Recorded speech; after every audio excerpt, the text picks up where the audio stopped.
Have you ever looked back at your relationships and thought, why on earth did I choose that person? And then perhaps even more confusingly, you chose someone completely different. Different personality, different background, different circumstances, and somehow, a few months or years later, you find yourself experiencing the same emotions.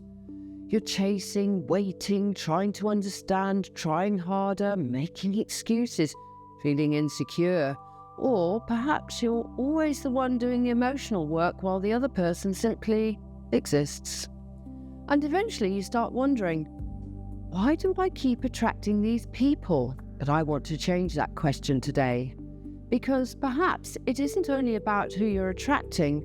Perhaps the more interesting question is, why are you attracted to them? Because human beings don't always choose what's good for them. Very often we choose what feels familiar, and those are two completely different things. Familiar doesn't mean healthy. Our brains are extraordinary pattern recognition machines. From the moment we're born, we're learning how relationships work. Long before we understand words, like love, intimacy, attachment, or rejection, we're observing what happened when I needed somebody. What happens when I'm upset? Do people listen? Do I have to behave in a particular way to receive affection? Is love consistent? Is it unpredictable? Do I have to earn attention? Is conflict frightening? Do people disappear emotionally when things become difficult? And slowly, without consciously deciding any of it, we build an internal template for relationships, a sort of emotional map. And here's where it gets interesting. When we become adults, we don't necessarily search for the healthiest relationship. Our nervous system may simply recognize something and say, I know this, and recognition feels remarkably similar to attraction. And that's why sometimes you meet somebody and instantly feel incredibly comfortable with them or intensely drawn to them. You might even say, it feels like I've known them forever. Maybe you haven't. Perhaps you've known that emotional pattern forever. And that's worth thinking about. Chemistry can be misleading. We talk about chemistry as though it's automatic evidence that two people belong together. There's just an incredible chemistry. I couldn't stop thinking about them. I've never felt anything like it. But intense chemistry doesn't necessarily mean compatibility. Sometimes it means uncertainty. Think about what happens psychologically when somebody is inconsistent. One day they're incredibly attentive, the next they're distant, then they're back. Then they're unavailable, then they're affectionate. Then something changes again. Your brain starts paying enormous attention to them because unpredictability makes the brain vigilant. You begin watching, interpreting, waiting. What did that message mean? Why haven't they replied? Did I do something? Have they changed their mind? And suddenly, this person occupies an enormous amount of your mental space. You might interpret that as, I must really love them. But sometimes what you're actually experiencing is, my nervous system cannot work out what's happening. Those are not the same thing. Why inconsistency can become addictive? There's a psychological principle called intermittent reinforcement. It's actually very simple. If you receive a reward every single time you do something, eventually the brain knows what to expect. But if the reward is unpredictable, sometimes yes, sometimes no, the brain becomes much more engaged. It's one of the reasons gambling can become so compelling. You don't know when the reward is coming, and unfortunately, human relationships can sometimes work in exactly the same way. If somebody gives you affection consistently, your nervous system eventually relaxes. But if somebody gives you affection unpredictably, you may start chasing it. Wonderful weekend, then silence. An affectionate message, then distance. Declaration of love, then withdrawal. So you wait for the next good moment, and when it arrives, the relief can feel enormous. That relief may even feel like love. But sometimes you're not experiencing intimacy, you're experiencing the temporary end of anxiety. And that distinction can change everything. We can mistake anxiety for passion. Healthy relationships can actually feel surprisingly quiet. And if you're accustomed to emotional turbulence, quiet can initially feel boring. There's no mystery. There's no constant analysing, no wondering where you stand. No dramatic reunions after painful separations. Nobody disappearing and suddenly returning. Nobody making you feel extraordinary on Monday and invisible by Thursday. And because the nervous system isn't being constantly activated, you might think, there's something missing. Yes, there may be. The anxiety. But if anxiety has always accompanied attraction, your brain may have learned to associate the two. So when you finally meet somebody emotionally available, consistent and straightforward, there's no enormous emotional high, and you conclude there's no spark. That doesn't mean you should force yourself into a relationship with people you're not attracted to. Of course not. But it's worth examining what you actually mean when you say spark. Is it genuine attraction? Or is it emotional uncertainty? Sometimes we're trying to finish an old story. There's another reason we repeat relationship patterns. Sometimes, unconsciously, we're trying to achieve a different ending. Imagine growing up feeling that you had to work hard for somebody's approval. Perhaps they were emotionally unavailable, critical, distracted, unpredictable, or simply unable to give you emotional reassurance you needed. Years later, you meet somebody who makes you feel something strangely similar. And unconsciously, part of you thinks, maybe this time I can make it work. If I can make this person choose me, love me, understand me, stay, then somehow the original wound gets rewritten. Except we're trying to solve an old problem using a new person, and that can keep people trapped for years, because they're no longer simply fighting for the relationship, they're fighting for what the relationship represents. If I can finally make this person love me properly, perhaps that proves I was always worth loving. But your worth was never supposed to be decided by someone else's emotional capacity, and no relationship can travel backwards through time and repair your entire history. Potential is one of the biggest traps. Another reason we stay with people who aren't good for us is that human beings are incredibly good at falling in love with potential. We don't just see who somebody is, we see who they could become.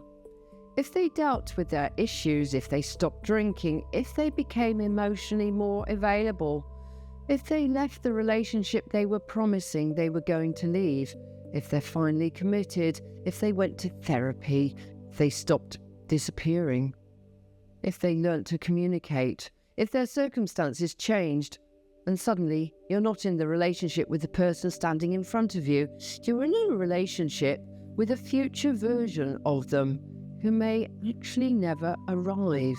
Potential, or hope, can keep us invested for an extraordinary amount of time because every small improvement becomes evidence.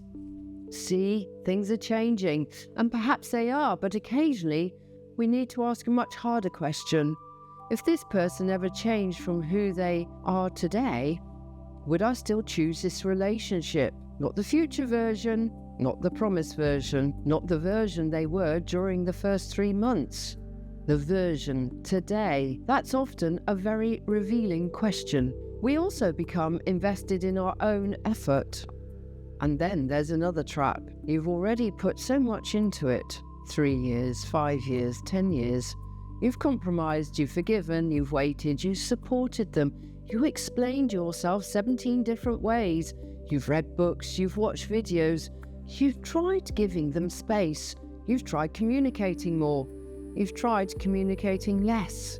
You've tried being patient, and after all of that, walking away can feel like admitting it was wasted.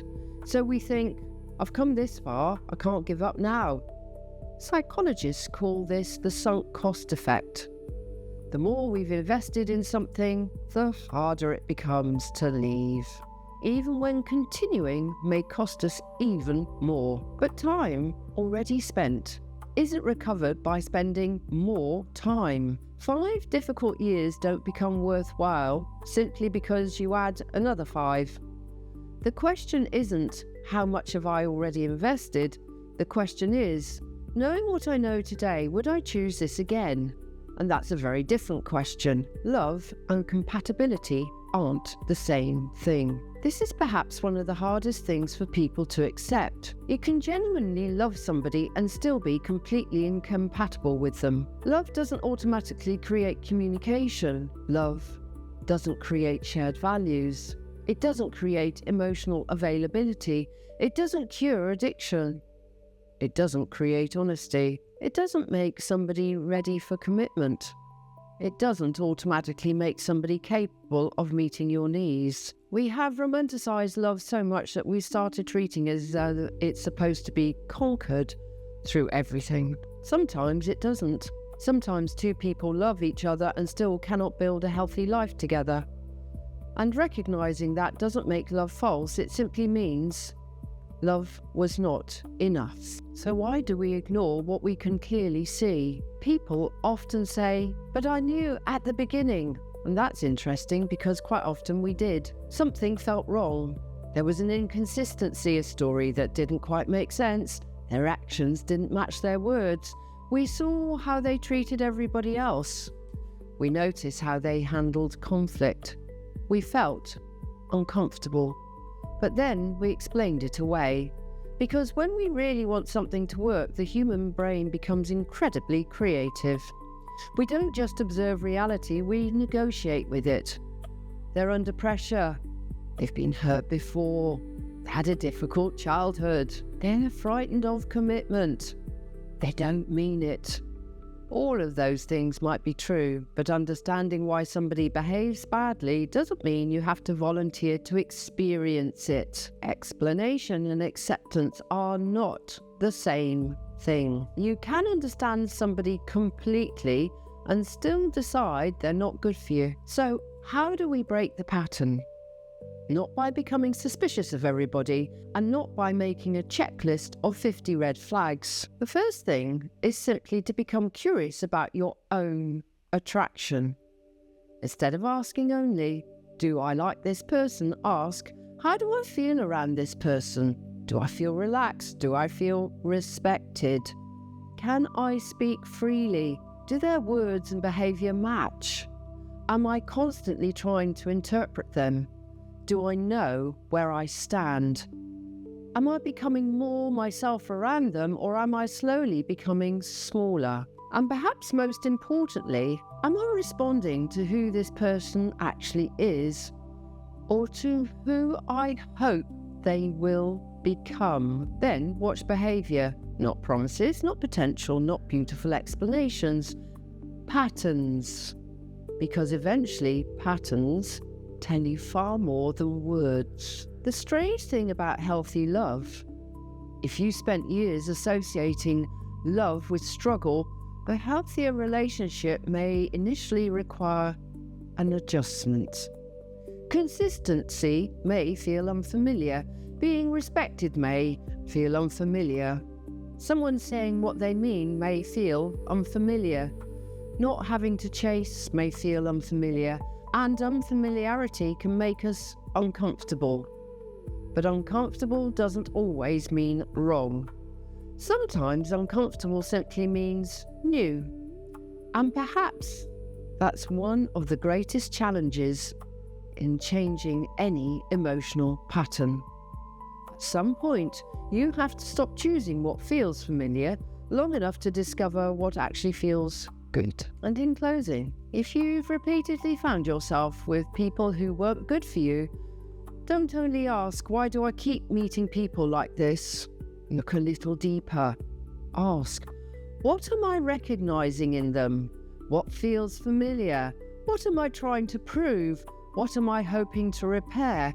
What behaviour am I explaining away? And what have I learnt to call love that might actually be anxiety, uncertainty, or longing? Because sometimes the biggest change in our relationships doesn't happen when we finally meet a different kind of person. It happens when a different kind of person finally becomes attractive to us. And that's when the pattern really changes. I'm Sara Wheeler, and if you enjoy exploring the psychology behind modern life, relationships, and why human beings behave the way we do, subscribe to the channel, because you're not broken, you're human.